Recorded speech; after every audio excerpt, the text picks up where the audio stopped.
Hello friends, अस्सलाम वालेकुम and welcome to reality stories. दोस्तों, हमने बहुत ही जालिम और सफाक सीरियल किलर्स की कहानियां सुनी हुई हैं, लेकिन जो कहानी इस वीडियो में मैं आपको सुनाने जा रहा हूं वो नाकाबिले यकीन है। ये कहानी आपको सोचने पर मजबूर कर देगी कि क्या दुनिया में ऐसे लोग भी होते हैं। ये कहानी एक औरत की है। इसका नाम नैन्सी हेजल था, लेकिन इसको नैनी डॉस कहा जाता है। दोस्तों, नैनी 1905 में अमेरिका के एक इलाके ब्लू माउंटेन में पैदा हुई थी। इसका एक भाई और 3 बहनें थीं। नैनी का बाप एक जालिम इंसान था। ये अपनी फैमिली को बस कंट्रोल में रखना चाहता था। इसके मिजाज के खिलाफ कोई बात हो जाती तो ये आदमी अपनी बीवी और बच्चों को मारा करता था। इसने अपने बच्चों को स्कूल भी जाने नहीं दिया था। ये एक किसान था और ये अपने बच्चों से सारा दिन अपने खेतों में जबरदस्ती काम करवाता था। दोस्तों, नैनी जब 7 साल की हुई तो इसके साथ एक हादसा पेश आया जिससे इसकी जिंदगी चेंज हो गई। ये अपनी फैमिली के साथ एक दूसरे शहर ट्रेन पर जा रही थी जब ट्रेन में इसका सर लोहे से टकरा गया। इसी वजह से अगले कई सालों तक इसके सर में दर्द रहता था। ये बेहोश भी हो जाती थी। इस दौरान नैनी डिप्रेशन में चली गई। कहते हैं कि इसके बाद से इसका दिमाग स्टेबल नहीं रहा था। बहरहाल दोस्तों, नैनी को बचपन से ही नॉवेल्स पढ़ने का बहुत शौक था, खास तौर पर लव स्टोरीज वगैरह। ये अपनी माँ से कहती थी कि जब इसकी शादी होगी तो वो इसकी जिंदगी का सबसे अच्छा दिन होगा।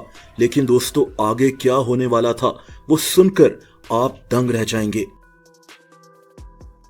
आखिर वो दिन भी आ गया जब नैनी की शादी हो गई। ये उस वक्त 16 साल की थी।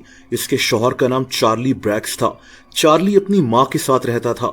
ये 1921 का साल था। नैनी बहुत खुश थी कि अब इसको एक नया घर मिल गया है। अब इसका बाप इसको हर वक्त डांटेगा नहीं। लेकिन दोस्तों, ऐसा नहीं हुआ। इसकी सास बहुत गुस्से वाली थी। वो भी बिल्कुल इसके वालिद की तरह थी। बहरहाल वक्त गुजरता गया और अगले 6 सालों में नैनी के 4 बच्चे पैदा हो गए। ये सब लड़कियां थीं, लेकिन इसकी शादीशुदा जिंदगी अच्छी नहीं गुजर रही थी। इसका शौहर कई कई दिनों तक गायब रहता था। नैनी शदीद डिप्रेस थी और दोस्तों, यहीं से एक ऐसी कहानी शुरू हुई जो बहुत अफसोसनाक है। 1927 में नैनी की 2 बेटियों की अचानक मौत हो गई। इसकी वजह फूड पॉइजनिंग बताई गई। इसके कुछ अरसे के बाद नैनी की सास की भी मौत हो गई। दोस्तों, नैनी का शौहर इसके साथ नहीं रहना चाहता था। इस आदमी का कहना था कि इसे नैनी से डर लगता है, लेकिन क्यों, ये बात आगे चलकर आप खुद समझ जाएंगे। बहरहाल तलाक के बाद नैनी अपनी 2 बेटियों को लेकर अपने माँ बाप के घर आ गई, लेकिन कुछ अरसे के बाद ही इसकी माँ की भी मौत हो गई। दोस्तों, 2 साल के बाद 1929 में नैनी ने दूसरी शादी कर ली। इसके दूसरे शौहर का नाम रॉबर्ट फ्रैंकलिन था।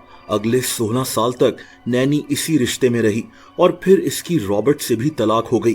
दोस्तों, इसके बाद इसकी बड़ी बेटी मेलवीना की शादी हो गई थी और मेलवीना के 2 बेटे पैदा हो गए, लेकिन बहुत जल्द इसके छोटे बेटे की मौत हो गई। मेलवीना ने खुद देखा था कि इसकी माँ यानी नैनी एक स्टिक पकड़कर इसके बच्चे के सर के साथ खड़ी है, लेकिन दोस्तों, उस वक्त इसको समझ में नहीं आया कि ये हुआ क्या है। कुछ अरसे के बाद मेलवीना के दूसरे बेटे की भी मौत हो गई। ये बेटा भी मरते वक्त अपनी दादी यानी नैनी के पास था। अजीब बात यह थी कि इन दोनों लड़कों की इंश्योरेंस हुई थी, जिसके पैसे इनकी दादी नैनी को मिलने थे। दोस्तों, यानी अब तक नैनी की माँ, इसकी 2 बेटियां और 2 पोते अजीब तरह से मर चुके थे, लेकिन किसी को शक नहीं हुआ था कि ये हो क्या रहा है। 1945 में नैनी एक और आदमी से शादी करना चाहती थी, लेकिन इनका किसी बात पर झगड़ा हो गया और अगले ही दिन इस आदमी की भी मौत हो गई। इसके पानी में किसी ने जहर मिला दिया था। दोस्तों, इसके बाद नैनी ने तीसरी शादी एक आदमी आर्ली से कर ली थी। शादी के कुछ अरसे के बाद ही इसका तीसरा शौहर भी मर गया। इसकी मौत की वजह हार्ट फेलियर बताई गई। ये दोनों जिस घर में रहते थे वो इस आदमी आर्ली की बहन के नाम था। कुछ दिनों के बाद ही इस घर में आग लग गई और ये घर जलकर राख हो गया। इस घर की इंश्योरेंस हुई थी और इंश्योरेंस के पैसे नैनी को मिलने थे। अब आप समझ रहे होंगे कि ये सब कौन कर रहा था। बहरहाल बहुत जल्द नैनी की सास यानी इसके तीसरे शौहर की माँ की भी सोते हुए मौत हो गई। दोस्तों, नैनी से जुड़े कई लोग पुरस्कार तरीके से मर चुके थे। उस दौर में मेडिकल साइंस ने इतनी तरक्की नहीं की थी, इसीलिए किसी को पता नहीं लग रहा था कि ये अमवात क्यों हुई हैं। ये कहानी यहाँ खत्म नहीं हुई। इसके बाद नैनी अपनी छोटी बहन डोवी के घर रहने लगी और कुछ ही अरसे में इसकी बहन की भी मौत हो गई। दोस्तों 1952 में नैनी ने चौथी शादी कर ली। इसके चौथे शौहर का नाम रिचर्ड था, लेकिन शादी के 1 महीने के बाद ही रिचर्ड की मां की भी मौत हो गई। दोस्तों इसके सिर्फ 2 महीने के बाद रिचर्ड की भी डेथ हो गई। 1 साल के बाद नैनी ने 5वीं शादी कर ली। इस आदमी का नाम सैमुअल था। दोस्तों शादी के 1 साल के बाद इस आदमी की तबीयत अचानक खराब हो गई। इसको हॉस्पिटल ले जाया गया। ये सही हो रहा था, लेकिन इसकी भी अचानक से वहीं मौत हो गई। उस वक्त नैनी इसके कमरे में मौजूद थी। डॉक्टर्स ने इस आदमी की ऑटोप्सी की और इनको पता लगा कि इस आदमी को जहर दिया गया है। डॉक्टर्स ने पुलिस को इत्तला कर दी और फाइनली नैनी डॉस को पुलिस ने गिरफ्तार कर लिया। नैनी ने अपने 5वें शौहर के नाम भी इंश्योरेंस पॉलिसी ली हुई थी, लेकिन अब ये पकड़ी गई थी। दोस्तों अब जो कहानी पुलिस सुनने जा रही थी उसने पुलिस को भी शॉक में डाल दिया।